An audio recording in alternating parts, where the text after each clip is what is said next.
Assalamualaikum warahmatullahi wabarakatuh. Selamat pagi anak-anak hebat kelas 6.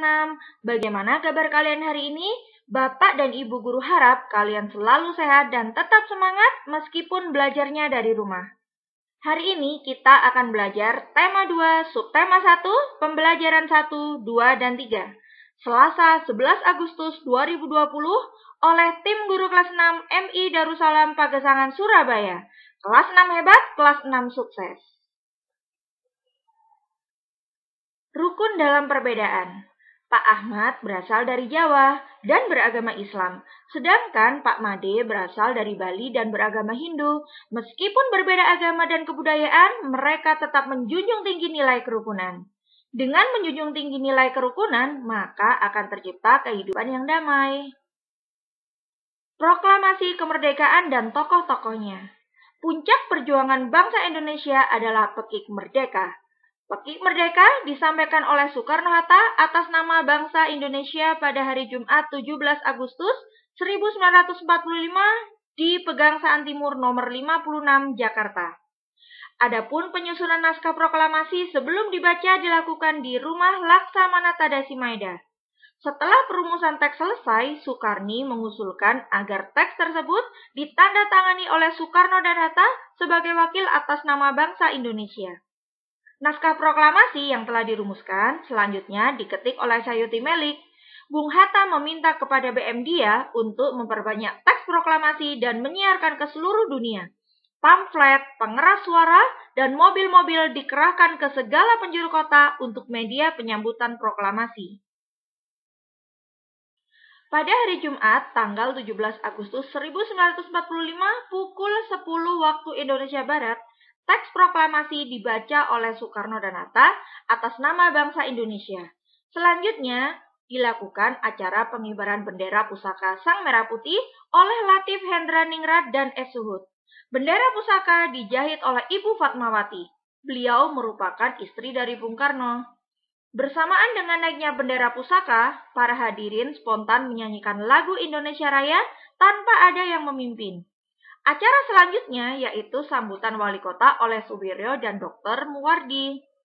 Upacara berakhir pada pukul 11 waktu Indonesia Barat. Selanjutnya, Dr. Muwardi menunjuk beberapa anggota barisan pelopor untuk menjaga keselamatan Bung Karno dan Bung Hatta.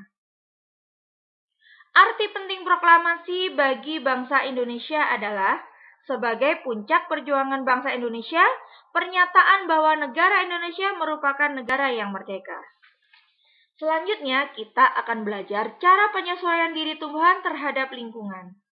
Pohon jati menyesuaikan diri terhadap lingkungan dengan cara menggugurkan daunnya saat musim kemarau. Yang kedua adalah tumbuhan kaktus. Menyesuaikan diri dengan lingkungan yang kering dengan ciri batang yang tebal, tersusun atas jaringan spons, akar yang panjang dan banyak, serta daun yang berbentuk duri. Tanaman selanjutnya adalah teratai, merupakan tumbuhan air yang akar dan batangnya berada di dalam air, sedangkan daun dan bunga mengapung di permukaan air. Ciri khusus tanaman teratai adalah memiliki daun yang berukuran luas, tujuannya untuk mencepat proses penguapan. Permukaan daunnya dilapisi lilin agar tidak basah karena air, serta memiliki rongga udara pada batang. Tumbuhan selanjutnya adalah tumbuhan bakau, hidup di daerah rawa yang sedikit oksigen. Menyesuaikan diri dengan menggunakan akar napas atau pneumatofos yang berguna untuk menyerap oksigen. Nah, sekarang kita masuk ke mengenal suku Tengger. Gunung Bromo merupakan salah satu destinasi wisata di Indonesia yang sangat indah. Terletak di kawasan Taman Nasional Bromo Tengger Semeru yang berada di Kabupaten Pasuruan, Probolinggo, Lumajang, dan Malang, Jawa Timur. Suku Tengger merupakan suku yang mendiami kawasan tersebut. Upacara adat di wilayah Tengger ini adalah upacara Kasodo. Selanjutnya kita akan belajar tentang pola lantai. Di kelas 5, kalian sudah mempelajari pola lantai. Ada beberapa macam pola lantai pada tarian, yaitu pola lantai vertikal, pola lantai horizontal, pola lantai diagonal, dan pola lantai melingkar. Nah, sekarang kita lanjutkan cara penyusuan diri tumbuhan terhadap lingkungan. Yang pertama adalah tumbuhan xerofit. merupakan tumbuhan yang hidup di tempat kering dan panas. Ciri-cirinya, permukaan tubuhnya dilapisi oleh lapisan lilin. Daunnya kecil bahkan berbentuk duri. Batangnya tebal untuk menyimpan air. Contoh tanaman xerophyt adalah tanaman lidah buaya, kaktus, dan pohon kurma. Tanaman yang kedua adalah tanaman hidrofit, merupakan tumbuhan yang hidup di tempat basah atau berair. Ciri-cirinya terapung di atas air, memiliki daun lebar, mempunyai tangkai yang menggembung berisi udara untuk mengapung. Contoh tumbuhan hidrofit adalah teratai, enceng gondok, dan kangkung. Tanaman berikutnya adalah tanaman hygrofit, merupakan tumbuhan yang hidup di tempat lembab. Ciri-cirinya daunnya tipis dan lebar. Pada permukaan daunnya terdapat banyak stomata. Contohnya tumbuhan paku dan lumut.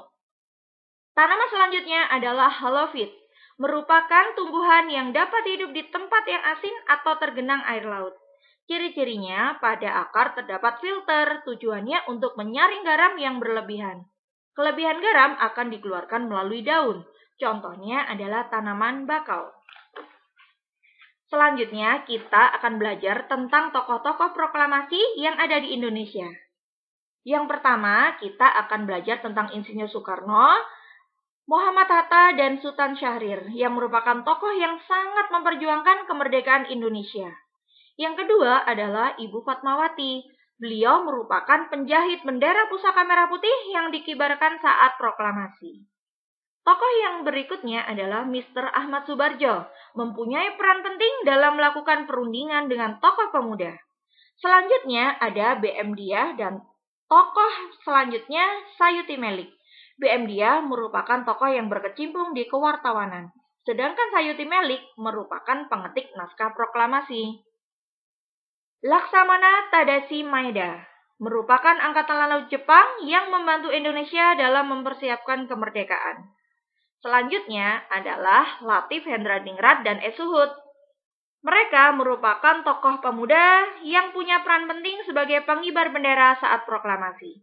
Nah, kalian sudah belajar berbagai macam peristiwa proklamasi serta tokoh-tokohnya.